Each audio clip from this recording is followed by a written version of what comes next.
नमस्कार। District legal services authority Hamirpur के YouTube channel पर आप सबका स्वागत है। आज जिस अधिनियम की बात हम करेंगे वो है Himachal Pradesh building and other construction worker scheme या हिमाचल प्रदेश भवन एवं अन्य सन्निर्माण कामगार योजना। हिमाचल प्रदेश भवन एवं अन्य सन्निर्माण कामगार कल्याण बोर्ड का गठन 2 मार्च 2009 को किया गया था। इसका मुख्य उद्देश्य हिमाचल प्रदेश के भवन एवं अन्य सन्निर्माण कार्यों में कार्यरत समस्त कामगारों को व उनके परिजनों को कल्याणकारी योजनाओं के माध्यम से विभिन्न सुविधाएं उपलब्ध करवाना है। आइए बात करते हैं कि भवन एवं अन्य सन्निर्माण कार्य क्या है। भवन एवं अन्य सन्निर्माण कामगार अधिनियम 1996 के अनुसार वे सभी कामगार जो भवन या अन्य सन्निर्माण कार्य भवनों, मार्गों, सड़कों, सिंचाई, जल निकास, तटबंध, बाढ़ नियंत्रण कार्य, वर्षा जल निकास कार्य, विद्युत के उत्पादन या ट्रांसमिशन एवं वितरण, जल संबंधी कार्य, टेलीफोन तार तथा ओवरसीज संचार माध्यमों, बांधों, नहरों, जलाशयों, सुरंगों, पुलों, टावर के निर्माण कार्यों या मुरम्मत या रखरखाव या इनके निर्माण या गिराए जाने से संबंधित कार्य में सम्मिलित हैं, वे कामगार कहलाते हैं। पंचायतों के द्वारा सभी ऐसे कार्य जैसे मनरेगा, सरकार के अंतर्गत किए जा रहे भवन एवं सन्निर्माण कार्य भी शामिल हैं, परंतु इसके अंतर्गत ऐसे भवन या अन्य सन्निर्माण कार्य सम्मिलित नहीं होंगे जिनमें कारखाना अधिनियम 1948 अथवा माइंस अधिनियम 1952 के प्रावधान लागू होते हैं। अब बात आती है कि पंजीकरण इसमें कामगार कैसे करवा सकते हैं। इसके पंजीकरण की प्रक्रिया बहुत सरल है।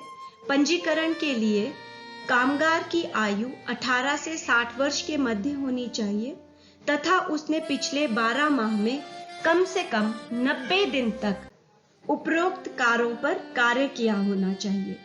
इन 90 दिनों में निजी निर्माण कार्य, मनरेगा या सरकार पंचायत के द्वारा संचालित निर्माण कार्यों की अवधि भी मान्य होगी। प्रत्येक वर्ष 90 दिन तक का कार्य सदस्यता को आगे बढ़ाने के लिए आवश्यक है। यदि किसी वर्ष कामगार 90 दिन का कार्य नहीं करता है तो उसकी सदस्यता मान्य नहीं होगी।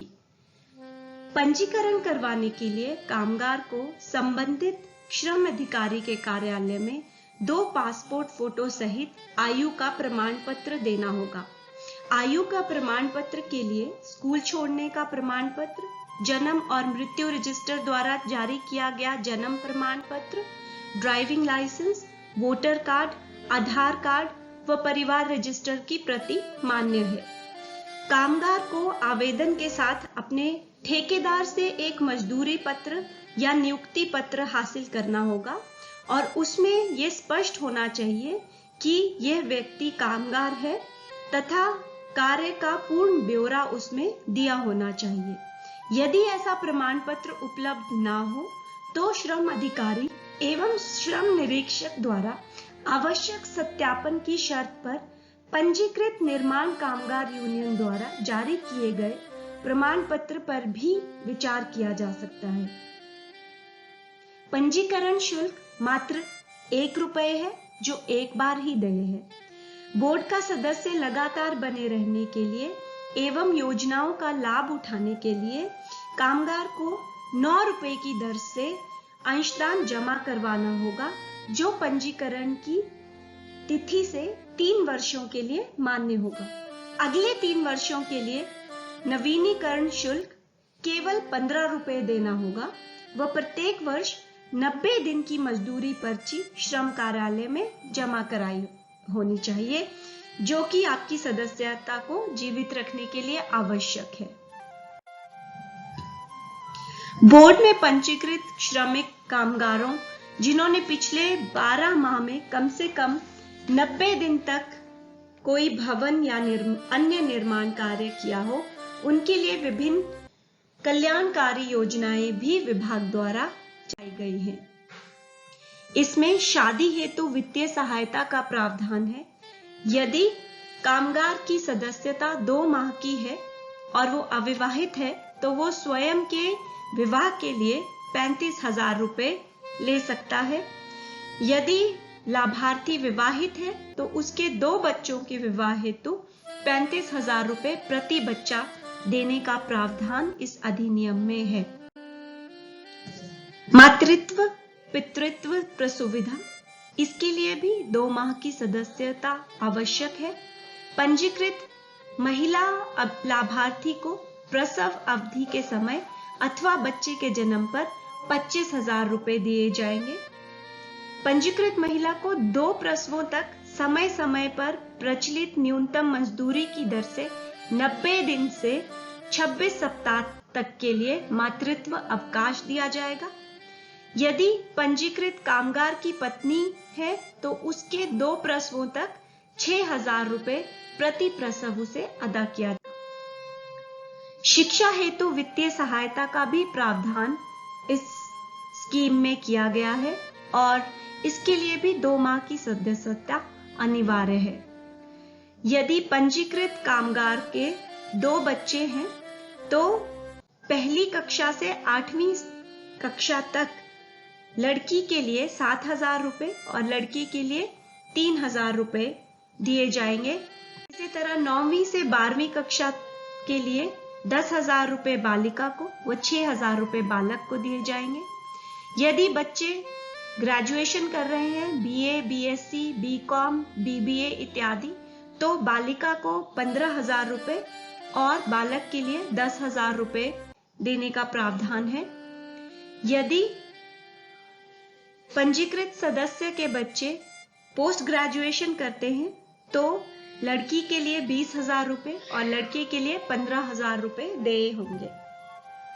इसके अलावा कोई डिप्लोमा 1 वर्ष, 2 वर्ष या 3 वर्ष की अवधि का करते हैं तो उसके लिए लड़की के लिए 20,000 रुपए और लड़के के लिए 15,000 रुपए देने मान्य है। यदि कोई प्रोफेशनल पढ़ाई बच्चे करते हैं जैसे मेडिकल इत्यादि या पीएचडी या कोई अनुसंधान पाठ्यक्रम, तो उसके लिए लड़की को 35,000 रुपए और लड़के को 25,000 रुपए देना मान्य इस स्कीम के अंतर्गत है। इसके अलावा कोई भी पंजीकृत सदस्य जो 2 माह की सदस्यता पूर्ण करता है उसे बोर्ड की तरफ से इंडक्शन हीटर और सोलर लैंप देने का भी प्रावधान है। पेंशन सुविधा का प्रावधान भी इस स्कीम में किया गया है। बोर्ड में पंजीकृत लाभार्थी यदि 60 वर्ष की आयु पूर्ण करने से 3 वर्ष पहले लगातार लाभार्थी रहा है तो उसे 60 वर्ष पूरे करने पर हर महीने 1,000 रुपए की पेंशन दी जाएगी। अंतिम संस्कार हेतु भी इसमें प्रावधान किया गया है। आपकी सदस्यता होनी चाहिए उसके लिए। यदि आप रजिस्टर्ड हैं तो आश्रितों को 20,000 रुपए की राशि देय होगी। इसी तरह यदि पंजीकृत सदस्य की मृत्यु दुर्घटना से होती है तो उसके आश्रितों को 4 लाख रुपए का मुआवजा और यदि मृत्यु प्राकृतिक रूप से होती है तो आश्रितों को 2 लाख रुपए का मुआवजा दिया जाएगा। इसके अलावा 2 माह की सदस्यता पर कंबल, हॉटकेस, टिफिन, स्टील का डिनर सेट, वाटर फिल्टर इत्यादि भी बोर्ड लाभार्थी को प्रोवाइड करता है।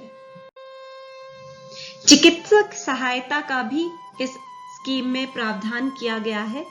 पंजीकृत लाभार्थी और उसके आश्रितों को चिकित्सा उपचार हेतु सरकारी अस्पताल, सरकार द्वारा अनुमोदित चयनित अस्पतालों, औषधालयों से चिकित्सा बिल प्रस्तुत करने पर प्रति वर्ष चिकित्सा उपचार के लिए 50,000 रुपए और इंडोर चिकित्सा प्रतिपूर्ति के लिए 1 लाख रुपए दिए जाएंगे। इसके अतिरिक्त गंभीर बीमारी के लिए प्रतिवर्ष 5 लाख रुपए देने का भी प्रावधान इस स्कीम में किया गया है। उपरोक्त योजनाओं का लाभ पाने के लिए निर्धारित व्यक्ति को संबंधित श्रम अधिकारी, श्रम निरीक्षक को आवेदन करना होगा। वस्तुओं का लाभ एक परिवार को केवल एक बार ही मिलेगा।